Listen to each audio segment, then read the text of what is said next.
Sean muy bienvenidos a nuestra sesión de esta ocasión. Vamos a ya a ser un poco más concretos en cuanto a las diferentes posibilidades que tenemos como odontólogos de seleccionar nuestros antibióticos más específicos, los que son mejores para nuestros casos clínicos.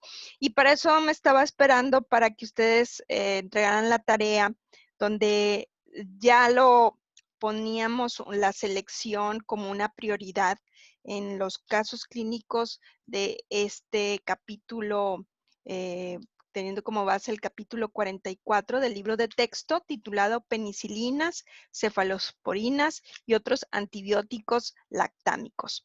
Entonces, vemos que básicamente hay muchas posibilidades para nuestros casos clínicos. Nuestras opciones, aunque son múltiples, nosotros debemos ser lo más específico y hay algunas recomendaciones muy importantes que no debemos de dejar pasar por alto, como por ejemplo que es el riesgo o los efectos secundarios en cada medicamento. Si uno de nuestros pacientes es alérgico a este grupo llamado penicilinas, obviamente tendremos una sintomatología que puede ser desde un simple prurito o carraspeo o diferentes manifestaciones hasta incluso el riesgo de perder la vida porque se hizo un shock anafiláctico. Entonces, vamos a irnos solamente para recordar las bases. En esta sesión específicamente, le puse primera parte porque no quiero abarcar todas, sino vamos a irnos despacito. Cada uno de estos antibióticos que voy a mencionar son muy importantes que los tengan presentes, no que sean los únicos, ni mucho menos, pero como odontólogos sentarán las bases de una dinámica que cada vez esperemos sumar más opciones y siempre tener presentes estas bases con las cuales regresaremos haremos las comparaciones. Si aquel medicamento nuevo o esa nueva posibilidad es tan bueno como la base que yo tenía en nuestras opciones o nuestras primeras, segundas o terceras opciones que tenemos. Entonces, siempre tenemos esta posibilidad, pero vamos a sentar las bases ya para escoger los medicamentos, específicamente las penicilinas. Si ustedes recuerdan, vimos en la anterior clase acerca de este grupo llamado beta-lactámicos, estos antibióticos que tienen una farmacocinética muy específica. Entre ellas era que las concentraciones plasmáticas, cuando tú administras un antibiótico beta-lactámico, tú lo vas a encontrar en sangre, pero no en un grado tóxico, porque se eliminan vía renal o vía riñón. Y entonces, si tu paciente no tiene ningún problema con sus riñones, obviamente la excreción va a fluir de una manera segura para nuestros pacientes. Por eso los colocaremos en de las primeras selecciones. Claro, hablando de pacientes que no son alérgicos a este grupo. Es nuestra elección, ¿por qué? Porque no se concentra, no hay peligro alguno a estas condiciones que tienen estos pacientes, si no son alérgicos y si no tienen problemas renales. Además, la eliminación o la vida es corta, o sea, no es muy prolongada, por eso debe ser muy específica.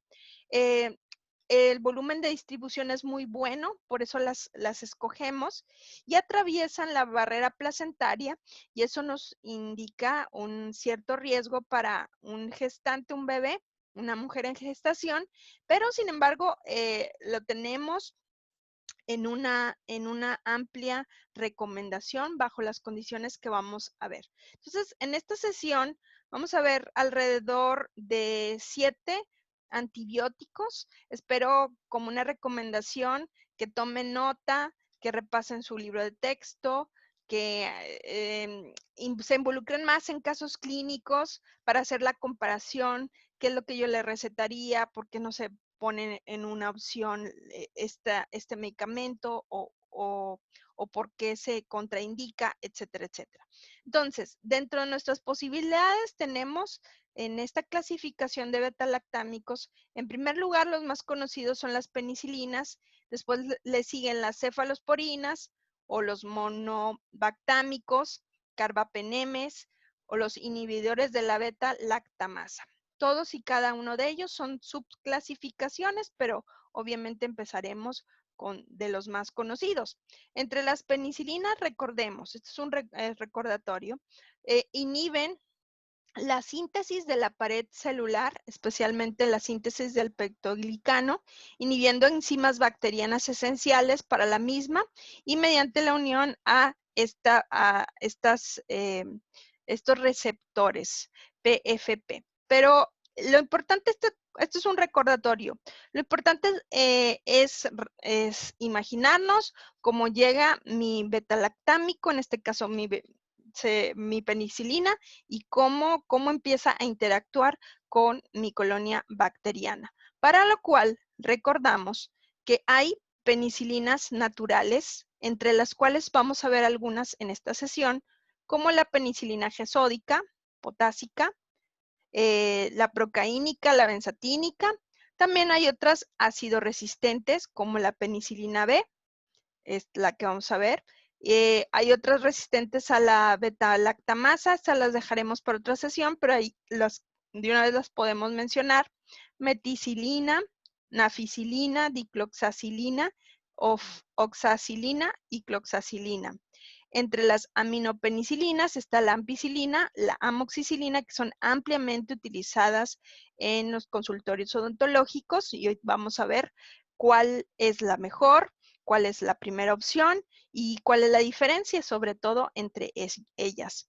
Y los antiseudomonas, como la carbenicilina, ticarcilina y piperacilina. No vamos a ver todos. Mi enfoque y mi objetivo para ustedes es, al ser un curso tan demandante como es el de verano, vamos a concentrarnos en algunos de los más conocidos en nuestro arsenal de herramientas para combatir las colonias bacterianas. Y les voy a ir adelantando algunas otras familias, como estas, los macrólidos. Son concentraciones plasmáticas, varían, atraviesan la barrera placentaria. Entre ellos están opciones, como por ejemplo, esto es un comentario, pero anexo a la clase, pero por ejemplo, si mi paciente es alérgico a la penicilina y ya me lo está manifestando, obviamente yo tendré que ir buscando opciones, y entre esas opciones, pues aquí hay la opción de los macrólidos, como lo es la eritromicina o la claritromicina o la citromicina, etcétera. Entonces, aquí en esta pantalla, ahorita vamos a ver la gráfica, esta asociación de medicamentos.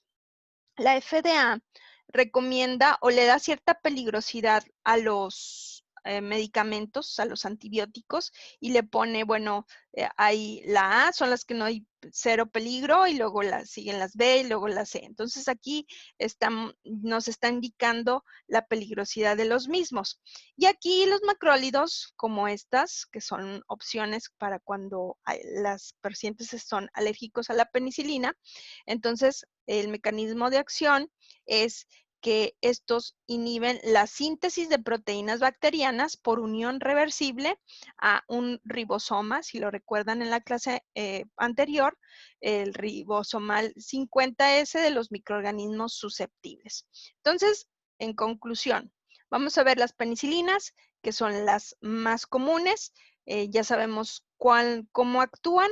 Y ahora, entre estas penicilinas, a veces llevamos tan mal nuestra selección porque nos guiamos con la información de terceros, la información de las modas, pero no la mejor selección clínica para nuestros pacientes. Las opciones, ustedes saben, son infinitas.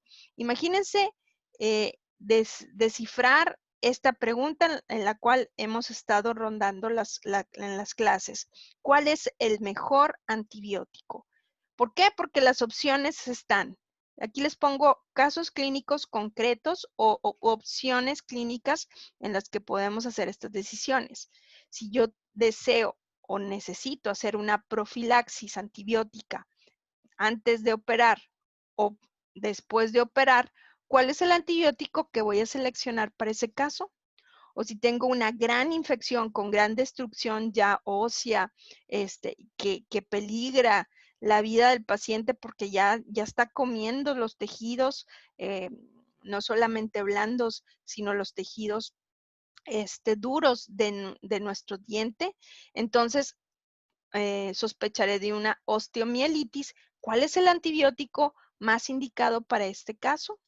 O si tengo un absceso periapical, tomo la radiografía, veo que ya está la lesión bastante delimitada y aunque voy a hacer el procedimiento de una endodoncia o una exodoncia, dependiendo de mi caso, sé que tengo que echar mano de estos antibióticos. O si tengo el caso de una periodontitis, como esta, donde ya hay lesiones y yo voy a hacer mis curetajes y voy a hacer las cirugías correspondientes en el terreno periodontal, pero ¿cuál es el antibiótico que voy a echar mano para ayudar a que toda mi prescripción quede correcta? Y como otro punto, vayamos a los extremos. Imagínense, en este caso estamos viendo una gingivitis ulcerosa y necrosante aguda, es decir, una guna que se extiende hacia afuera destruyendo a este paciente, le destruyó tejidos blandos y tejidos gruesos. Es un proceso gangrenoso, obviamente destruye gran parte de la cara en este caso. Y obviamente echaré mano de la cirugía porque ya la requiere, pero ¿cuáles son los antibióticos posibles? Entonces vamos a echarle un vistazo. No les voy a decir patología por patología y esta patología va para este antibiótico porque sería muy, muy extenso irnos por ese camino, sino que vamos a ver en esta sesión al menos 7 opciones medicamentosas, penicilinas, algunos datos importantes, interesantes. Si quieren ahondar, pues ya saben las bibliografías que yo les he recomendado para que tengan esa responsabilidad y vayamos a avanzar en estos medicamentos. ¿Cuál es el mejor antibiótico? Y para responder esta pregunta, tengo que conocer mis antibióticos. Y vamos a empezar con la penicilina sódica cristalina. Entonces, las indicaciones. ¿A quién se le da la penicilina sódica cristalina? Bueno, se le da a gente que ya tiene una carga bacteriana que peligra su corazón, como una endocarditis bacteriana, o enfermedades de transmisión sexual como gonorrea, sífilis, pero también se prescribe para la parodontitis o estomatitis. En profilaxis de cirugía, su acción es limitada. Entonces, una de las opciones clínicas con las que les acabo de decir, ¿qué doy para una profilaxis? ¿Va a haber una grande cirugía? ¿Está comprometido mi paciente? Bueno, esta es una buena opción. Contraindicaciones, lo vamos a reiterar constantemente. Si es alérgico a la penicilina, esta no es su opción. Ahora, interacciones farmacológicas, es decir, tú tienes que tener la responsabilidad de conocer que al prescribir un medicamento puede echar mano de una inhibición o una alteración si el paciente tiene ya otro medicamento en su sistema.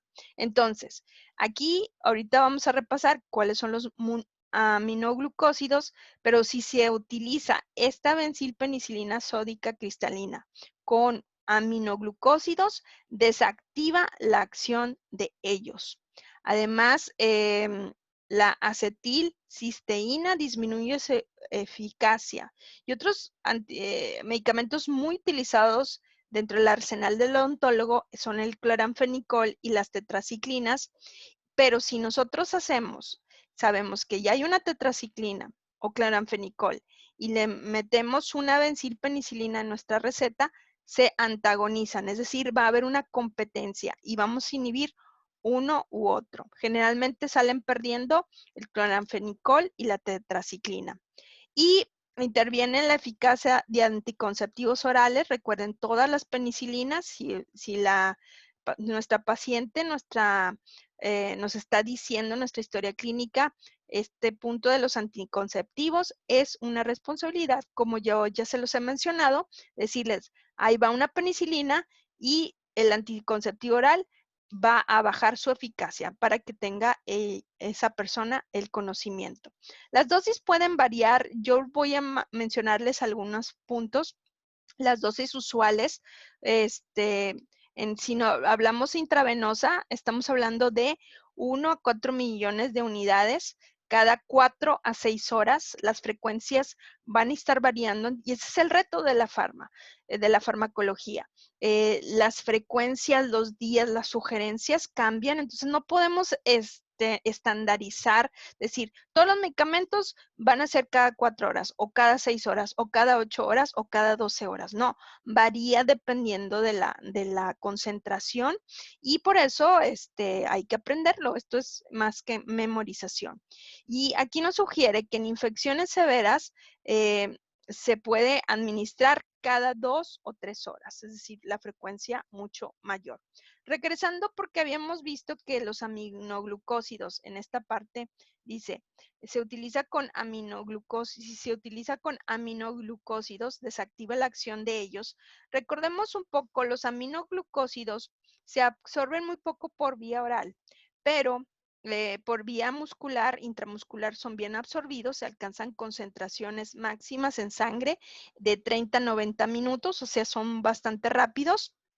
Y es un efecto posantibiótico porque nos mantienen las colonias bacterianas a raya, o sea, no hay proliferación y pueden tener mejor eficacia como dosis única que en dosis pequeñas múltiples. Entonces, son pequeños rectificadores. Ya tengo mi posología microbiana, le doy un aminoglucósido para terminar ya, darle carpetazo final a ese cuadro clínico y los efectos adversos dependen del tiempo y la concentración, dependiendo. Solamente para que se vayan familiarizando con los aminoglucósidos, ahí está la streptomicina, la neomicina, kanamicina, amicacina, gentamicina, tobramicina y metilmicina. Yo creo que de los más conocidos dentro del área odontológica, la streptomicina, neomicina, amicacina y gentamicina. Son los que más se escuchan de este grupo. Regresando estamos con la misma medicamento, benzilpenicilina. Más o menos la posología o la prescripción va sobre esto. En adultos, en infecciones leves y moderadas, se recomienda de 1 a 2 millones de unidades por vía intramuscular. Aquí nos sugieren en 3 dosis cada 8 horas durante un mínimo de 6 días. ¿Qué pasa cuando te dicen una indicación 6 días y el paciente se lo aplicó solamente en 3 días? Pensemos, si la colonia bacteriana tiene una cierta frecuencia, tal vez va a haber cierta mejoría, pero te estás arriesgando a que al no terminar el ciclo sugerido por el fabricante del fármaco, la concentración se va a ir tan rápido del sistema que a lo mejor no alcanzó a matar las colonias bacterianas y vuelve a una colonización y a veces, pues, hiciste gastar al paciente, lo arriesgaste porque esto concentra más riesgos en otros ámbitos y sobre todo tu práctica no fue efectiva. Por eso hay que respetar y sobre todo ser muy claros a la hora de hacer las recetas de que terminen los ciclos. En los niños, en algunos medicamentos les voy a dar la sugerencia de los niños, pero cuando veamos odontopediatría, yo creo que los doctores son mucho más específicos a cuáles son los medicamentos que nos vamos a concentrar. Sin embargo, es parte de nuestro curso de farmacología tener la seguridad de más o menos irnos llevando lo básico. Si voy a un lugar donde voy a prescribir o ya voy a estar en mi consultorio o en mi servicio social y me llega un niño, yo debo de saber que se manejan en otra dosificación y en el menos en esta benzilpenicilina es 50 a 100,000 unidades por kilogramo por día por vía intramuscular, dividida en 2 o 3 dosis durante 5 a 6 días. Es más o menos Cuando hay otras situaciones que no nos corresponden, pues las dosificaciones son mayores. Ahora, vamos a la otra penicilina, penicilina V. Vía oral hay tabletas de 400,000 unidades, 800,000 unidades. Es indicada para infecciones leves o moderadas, infecciones de las vías respiratorias altas, infección en piel, tejidos blandos o infecciones leves o moderadas en la orofaringe como la gingivitis. Por eso los odontólogos los tenemos estas penicilinas, penicilina B, como parte de nuestro arsenal o parte de nuestra medicamentos que tomamos en cuenta para poderles echar mano en el caso de una gingivitis. Las contraindicaciones, reiteramos, los pacientes alérgicos o con un problema de hígado como la nefritis o pacientes con insuficiencia renal, se tiene que ajustar la dosis por lo que ustedes ya conocen de esta farmacocinética y farmacodinamia. En las infecciones, ¿cuánto es lo que se tiene que recetar de las penicilinas V? Es de 250 a 500 miligramos que corresponden a esas dosificaciones, digo 4,000 a 8,000 unidades, cada 6 a 8 horas. 250 a 500 miligramos cada 6 u 8 horas. Recuerden más o menos, traten de establecer con su paciente. Mire, paciente, si usted se la empieza a tomar a las 7 de la mañana, pues, imagínense que se levanta temprano a las 6 o a las 7 de la mañana, la siguiente dosis se la va a tomar a las tal de la tarde y luego para finalizar con otra en este día. Y de esa manera le estamos sugiriendo horarios, porque si lo dejamos a al gusto del paciente, de que se lo tome cuando él quiera. Hay pacientes que necesitan incluso hasta la disciplina de colocarles horarios. No todo es así. Generalmente las recetas tú lo das y a como quiera empezar el paciente, pues así lo realizará. Ahora, esta penicilina V solo se consigue en presentaciones orales. Eh, Algunos nos sugieren, aquí nos estaba diciendo que 250 a 500 miligramos cada 6 u 8 horas, pero algunos, dependiendo mucho de las casas farmacéuticas, podrán tener esta sugerencia de hasta 125, es decir, menos, dependiendo de la presentación. Son nombres comerciales, Pembica, Besilidin, etcétera. Los nombres comerciales eh, es como un plus que tiene el odontólogo. ¿Cuál es nuestro deber en una receta? Poner el nombre genérico, es decir, la familia. ¿Qué está recetando? ¿Cuántas son las unidades y cuál es la frecuencia sugerida? Ahora, ya si nos vamos a nombres comerciales, pues obviamente le da un plus porque ya más o menos significa o le estás diciendo al paciente que sabes cuáles están en la farmacia. Más o menos también se espera que sepas el costo de ese antibiótico. A veces podemos tener un margen, una ventana tan amplia de antibióticos que el paciente los puede encontrar en farmacias genéricas que le cuestan unos menos de 100 pesos hasta la sugerencia del farmacéutico del mismo antibiótico o la misma penicilina lo encontrará en arriba de 800 pesos. O sea, la ventana es muy grande.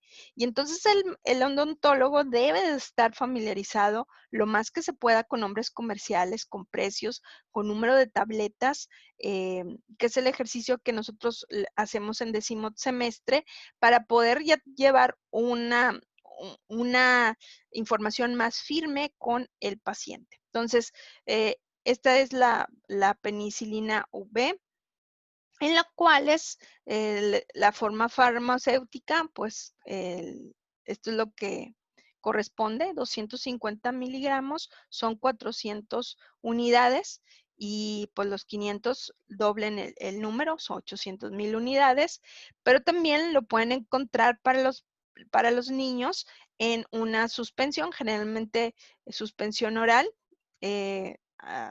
se reconstituye, es decir, tienen un liquidito y entonces polvo líquido y de esa manera ya lo prescribes. Ahora, ¿para qué más sirve la pémbica aparte de la gingivitis? Bueno, para todo lo que viene siendo las infecciones orofaringias, es decir, que tienen que ver con garganta, como una amigdalitis o como una faringitis séptica o ya problemas de infecciones como una otitis, bronquitis, bronconeumonía, hasta abscesos, para eso se da.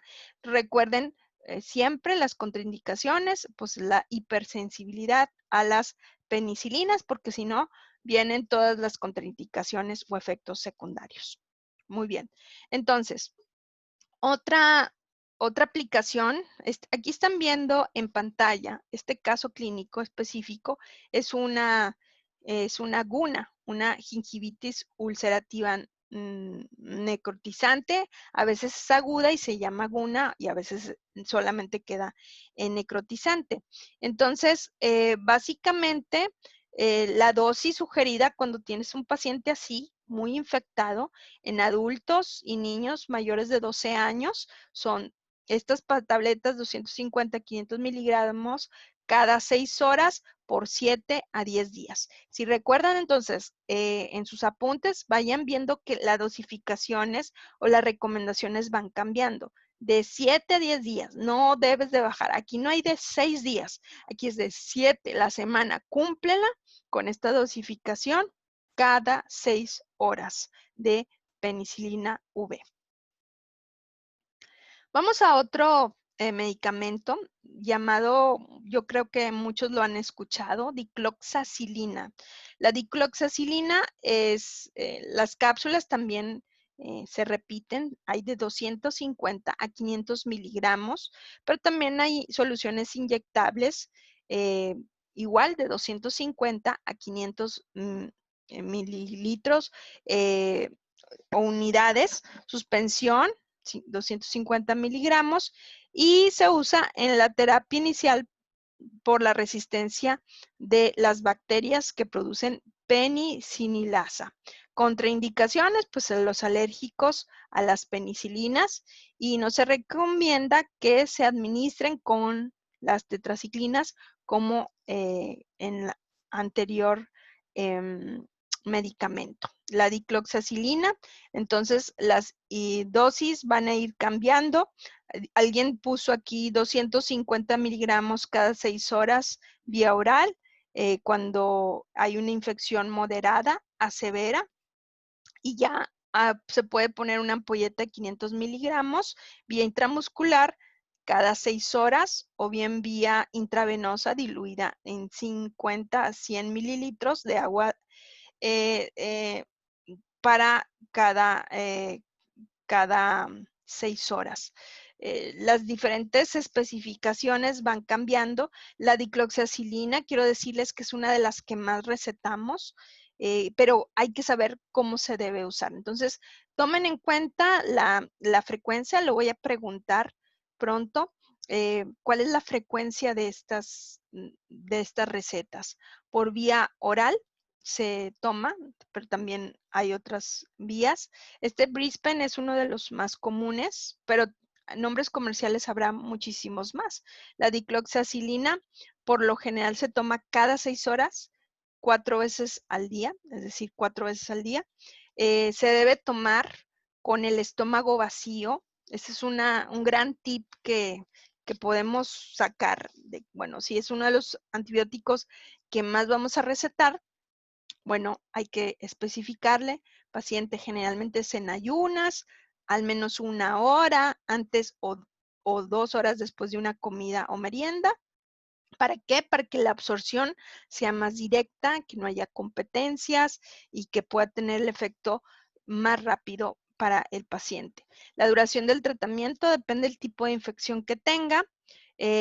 Otra indicación de cómo se debe de usar la dicloxacilina es que debe tomar dicloxacilina aproximadamente a la misma hora todos los días, que no cambie cada uno de las las horarios, que no vaya anexando horarios.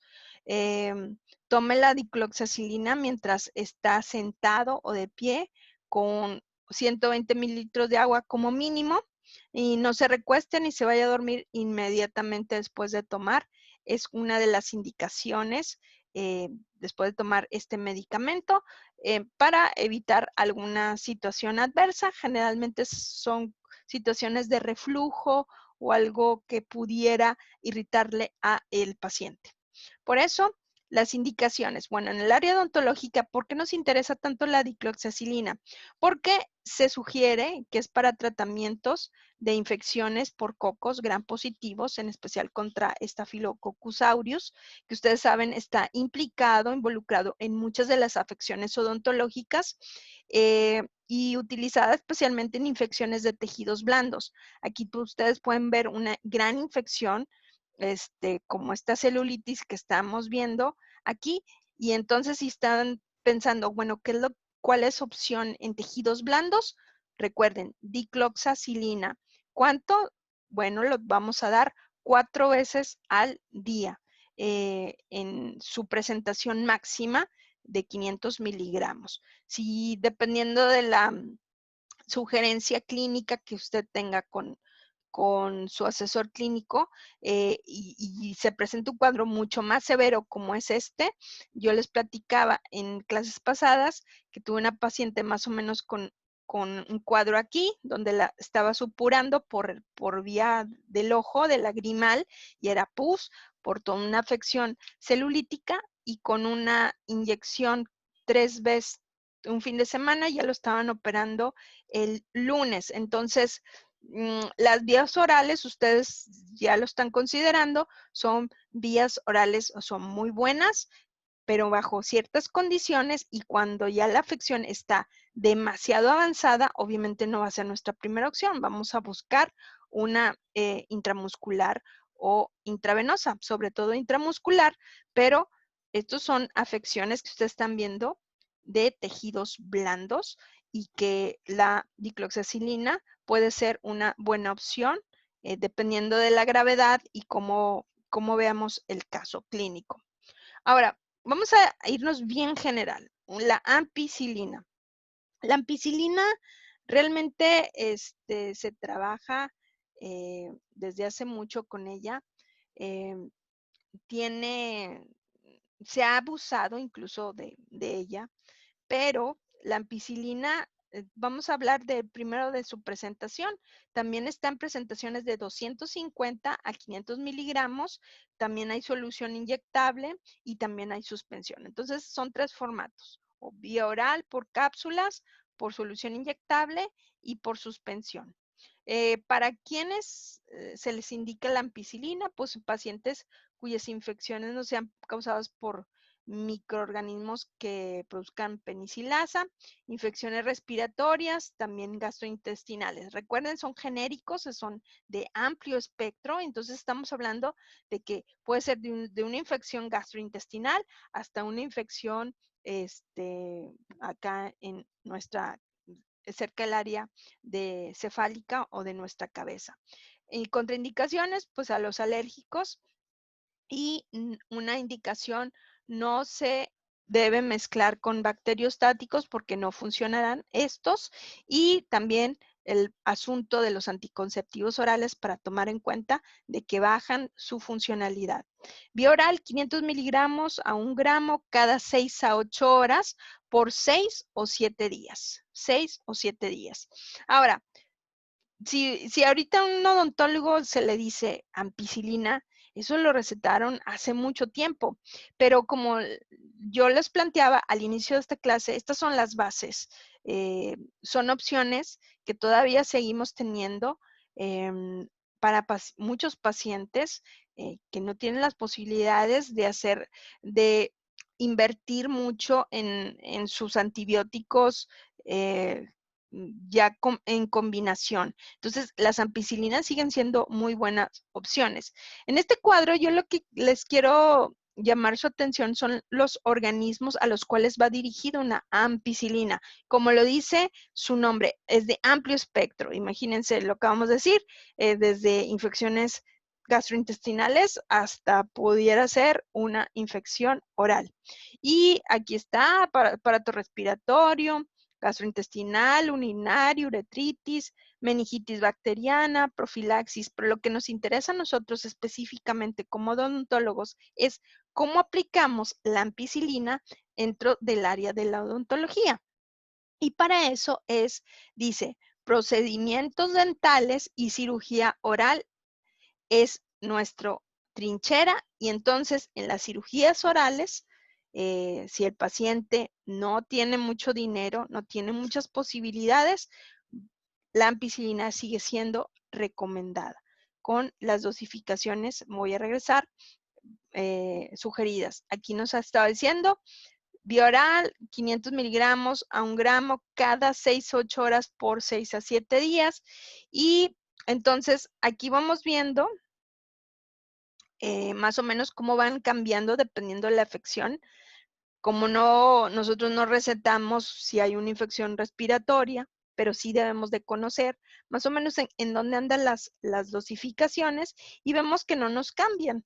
En nuestros procedimientos dentales y de cirugía oral, pues ya tenemos hasta esta dosificación.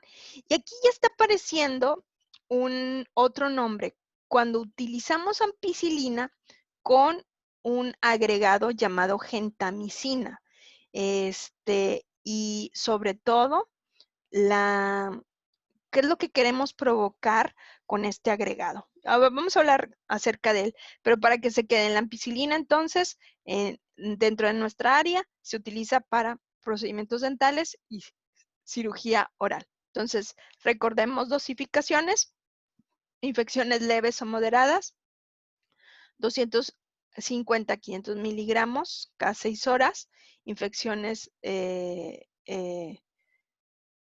severas, 150 a 200 miligramos. Esto es para los niños cuando es intramuscular o intravenosa, con una dosificación de 8 a 14 gramos en 6 a 8 dosis. Y ya cuando son situaciones mucho más complejas que no están dentro del área odontológica, solamente es como conocimiento general. Como un medicamento lo puedes ir exacerbando o sumando para llevar a infecciones mucho más severas como una gonorrea, que es una infección de transmisión sexual, hasta esta dosificación. Pero en los niños, aquí tenemos de 5 a 100 miligramos por kilogramo por día en dosis divididas. Por eso cuando se les dosifica a los niños, siempre deben de estar pesados, medidos y pesados, para más o menos hacer las tabulaciones de cuánto le vamos a administrar. Es por kilo, generalmente es, dependiendo de los kilos, es nuestra tablita para poder dosificarlos. Y entonces, de esa manera, tenemos ya la dosificación. Entonces, es importante para mí que, lejos de perdernos, vayamos agarrando estas bases de los antibióticos, sobre todo las penicilinas, y las vayamos viendo dónde van entrando cada 6 horas, vía intramuscular, cómo va cambiando. Y aquí viene otra combinación, el sulbactán, ampicilina con sulbactán. Y ya vimos que era con gentamicina. ¿Qué significa esto? Bueno, cuando se administra en forma concomitante, los siguientes medicamentos pueden interactuar con la ampicilina. Por ejemplo, estos son más conocidos en odontología, si yo prescribo antibióticos de carácter bacteriostático como cloranfenicol, eritromicina o sulfonamidas más ampicilina, pueden interferir con el efecto bactericida de las penicilinas. Es decir, hay una competencia y en este caso la ampicilina sale perdiendo o no da los efectos deseados. Sobre todo me voy a concentrar en nuestra área. Ahora, cuando hay anticonceptivos orales, los menos afectivos y presentar sangrados intermedios. Cuando hay agentes úricos, puede reducir la secreción tubular renal de la ampicilina y entonces cuando los riñones los estamos afectando, estos aumentan la toxicidad del fármaco que está allí haciéndonos daño porque no se puede excretar. Ahora, la combinación sulbactam con ampicilina. ¿Qué significa esto? El sulbactam con ampicilina son comprimidos de 250 a 500 miligramos, pero también los encontramos en solución inyectable. Las indicaciones, pues es un amplio espectro, recuerden, desde una infección gastrointestinal hasta una infección que tiene un oído, un diente, etcétera. Infecciones de las vías aéreas superiores, pero también las inferiores, o otorrinolaringológicas, tejidos blandos hasta la piel. Estas son las indicaciones. Y la alergia a los betalactámicos, pues por eso no la vamos a prescribir. Y la dosis máxima de esta combinación de sulbactam con ampicilina es 2 gramos diarios. Ahora, ¿cómo se usa este medicamento? Porque vamos a empezar que tenemos pilares antibióticos, pero con un agregado. Bueno, la inyección de ampicilina y sulbactam es en forma de polvo para mezclarlo con un líquido. Aquí vemos uno de la casa comercial Pfizer, se llama Unasyn, es esta combinación y se va, por ejemplo, en vía intramuscular cada 6 horas, 4 veces al día. Y la duración del tratamiento depende del tipo de la infección que se tenga. Bueno, hablando específicamente, si se están preguntando, pero ¿por qué combinaciones? ¿Y qué es lo que esperamos tener en estas combinaciones?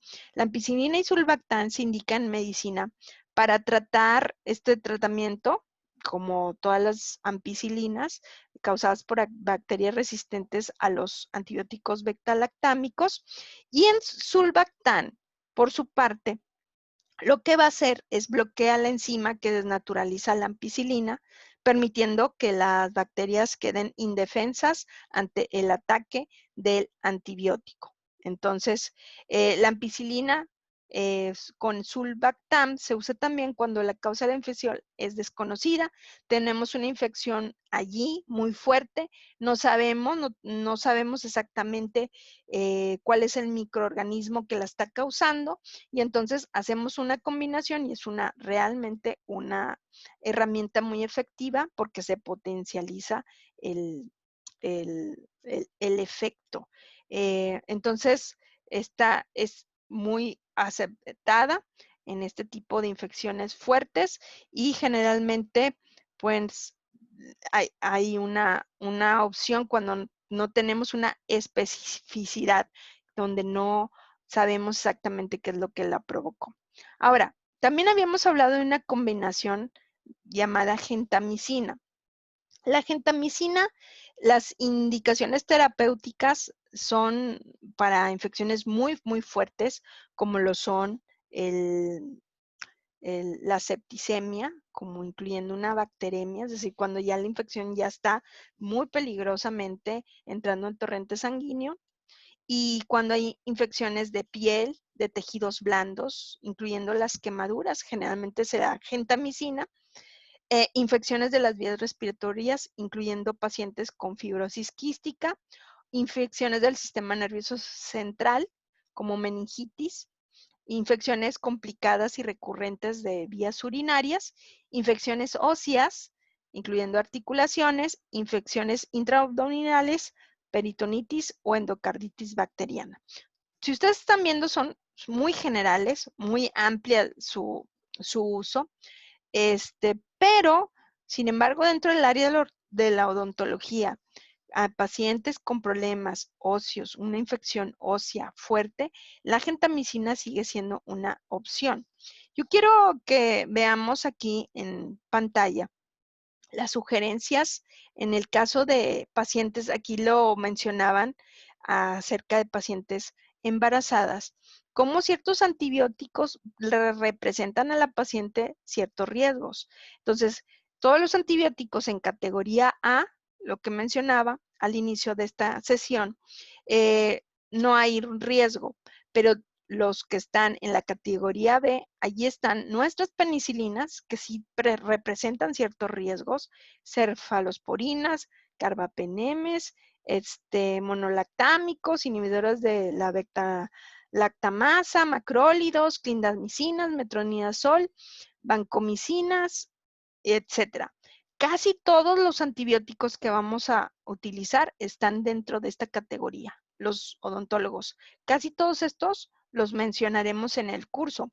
Ahora, la C, es decir, aún más riesgo, aquí están los aminoglucósidos, como este que estamos mencionando, que es la gentamicina, amicacina, los macrólidos como claritromicina, la sulfamidas, trimetopin, bactracinas, vancomicinas, y la D, la tetraciclinas o aminoglucósidos como streptomicinas, canamicinas.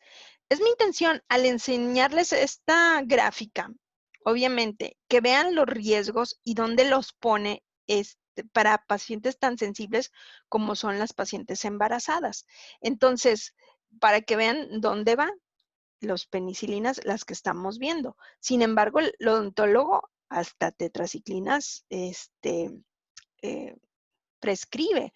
Entonces, solamente es una manera de ir entrenando nuestra mente para que veamos los grados de riesgo que tenemos en nuestra prescripción médica. En el caso de la gentamicina, que es el medicamento que estamos en este momento tocando, cuando hay una paciente embarazada, pues se tiene que evaluar el riesgo-beneficio. Me regreso a dónde está la gentamicina en esta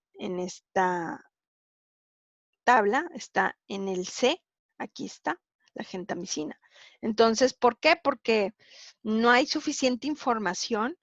Sin embargo, sabemos que atraviesa la placenta y se han detectado concentraciones en sangre fetal del orden de 1/3 de la concentración de la sangre materna y también que se excreta en leche materna en concentraciones similares a las plasmáticas. Así que la gentamicina, como un aminoglucósido, aquí lo tenemos, y los niveles de cuánto dura, los intervalos sugeridos cada 8 horas, y cuánto dura, máximo 4 a 8 o 1 a 2 horas en el cuerpo. Ok. Amoxicilina, otro gran amigo de los odontólogos. La presentación de la amoxicilina está en 250 a 500 miligramos. También lo encontraremos en el formato de suspensión. Las indicaciones es para un amplio espectro, atacando bacterias gram positivas y gram negativas, pero que no sean productoras de penicilasa. Y se usan como profilaxis para la endocarditis bacteriana.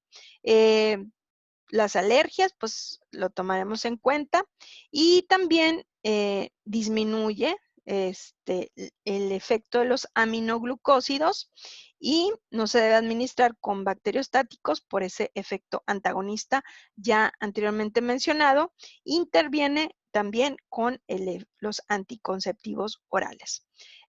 Cuando son infecciones de vías aéreas superiores, en infecciones leves, 500 miligramos cada 12 horas o 250 miligramos cada 8 horas. Y en las infecciones serias, 500 miligramos cada 8 horas. La amoxicilina es una penicilina, ya no es natural, es semisintética, que es sensible a la penicilasa de amplio espectro, es bactericida y actúa inhibiendo, como ustedes ya lo saben, la biosíntesis del mucopéptido de la pared celular bacteriana, va a ponchar prácticamente la pared bacteriana y guarda parentesco clínico con la ampicilina. Se parecen mucho, pero aquí hay una ligera modificación y vamos a ver al final de esta parte la sesión cuál es más efectiva. Es estable en ácido, por lo que es adecuada para su consumo oral.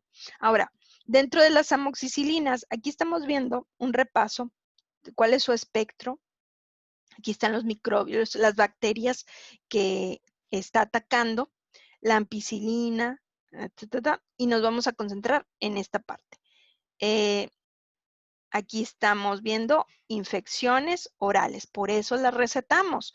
Y también otitis media, sinusitis, y obviamente los efectos adversos. Entonces, están dentro de nuestra área, por eso las estudiamos.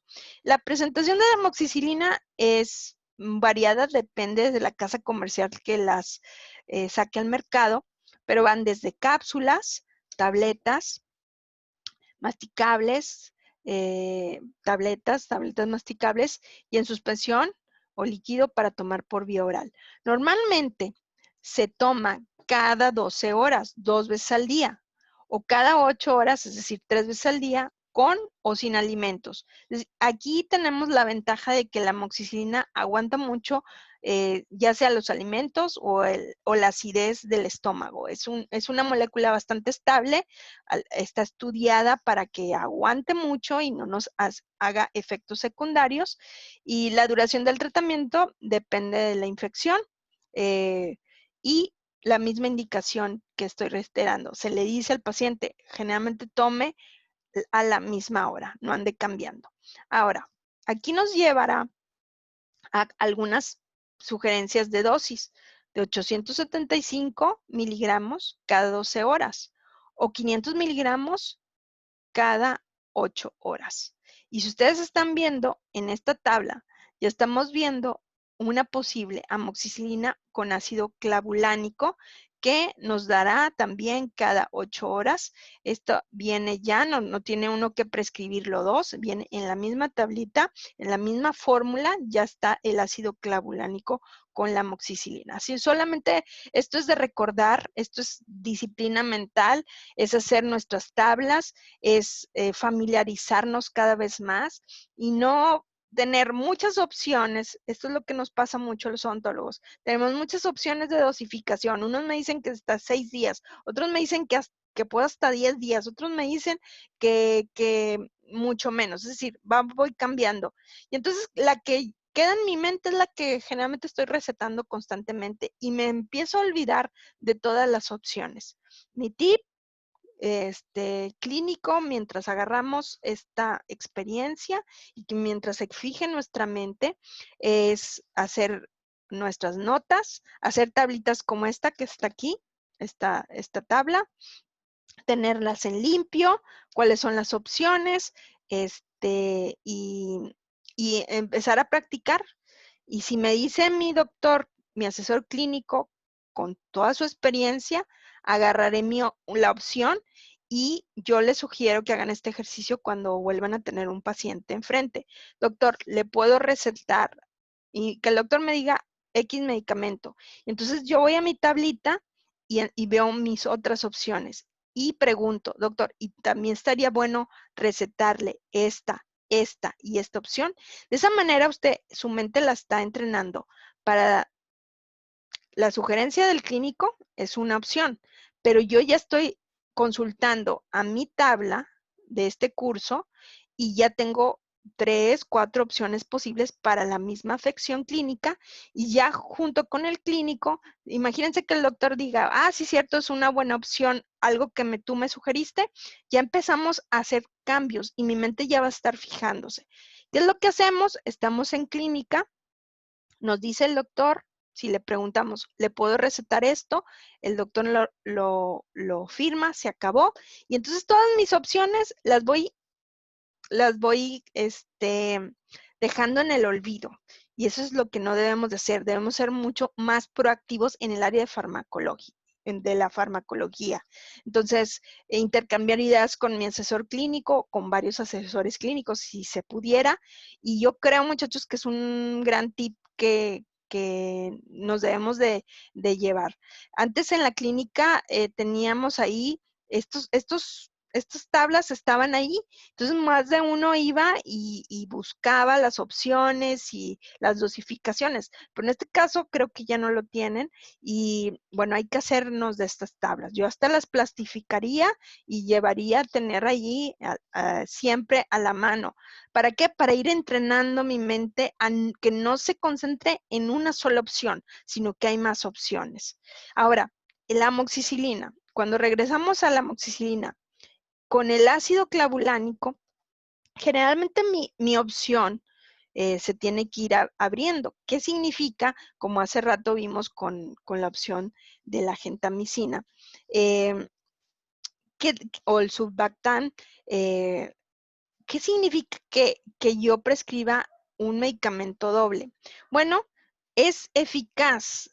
Esta penicilina semisintética es eficaz en el tratamiento de la periodontitis refractaria asociada con una flora subgingival predominantemente gram positiva y la dosis usual a la que se administra para esta entidad es 250 miligramos cada 8 horas por 14 días. ¿Por qué? Porque es una periodontitis refractaria. Significa que ya fue y vino, y entonces los grandes periodos de días son sugeridos por el comerciante. Obviamente eso lo van a rectificar con su asesor clínico, con su especialista, que les va a ir guiando más acertadamente, pero recuerden, esto es una sugerencia de una casa comercial.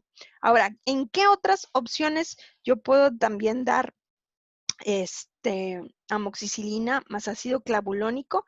En los casos de celulitis, ya vimos algunos, donde el compromiso sistémico del paciente es más crítico y obviamente, si no tenemos todavía la especialidad, se va a remitir al cirujano maxilofacial eh, para el tratamiento intrahospitalario, toma de muestra para antibiograma y tratamiento con una ampicilina o una clindamicina. Pero si llega mi paciente a mi consultorio y yo tengo que hacer una prescripción de primera opción, será amoxicilina con ácido clavulánico en estas presentaciones. Entonces, esta combinación se sugiere que se debe limitar a los casos más graves, ya que muestra la mejor eficacia y obviamente puede haber efectos secundarios y también los abscesos perirradiculares agudos con signos de compromiso sistémico, como la celulitis, pues es amoxicilina más ácido clavulánico. Ahora, si ahorita en este momento están siguiendo, tomando notas y se queda, bueno, ¿qué opciones si tengo amoxicilina y ampicilina? ¿Y cuál es la gran diferencia? Bueno, la principal diferencia entre ampicilina y amoxicilina es que la amoxicilina es ligeramente más liposoluble. Como resultado, la amoxicilina puede matar las bacterias con una rapidez ligeramente mayor. En cuestión de rapidez, por eso la ponemos aquí arribita. ¿Por qué? Porque es la diferencia.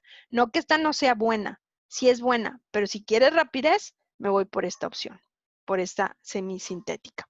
De esta manera, le dimos un vistazo a las trasvases, tomemos apuntes, hay muchas patologías en donde se aplican las diferentes opciones, esperando que sea de mucho beneficio y vamos a esperar algunas sesiones más porque en nuestra lista hay muchos más medicamentos y antibióticos específicamente que vamos a ver. Así que espero que haya sido bastante claro y aúnen, por favor, el conocimiento que están obteniendo a través del libro de texto. No hay como el libro de texto para tener una visión mucho más completa y profesional y que ustedes puedan sentirse seguros y que esta clase solamente sea un poquito aterrizar los conocimientos y que les dé una luz de todas estas opciones. Hagan esos cuadritos que les sugiero para ya tenerlos y en cuanto ya tengan la oportunidad de ver pacientes, en un futuro ya y ustedes se sientan mucho más seguros qué es lo que van a prescribir.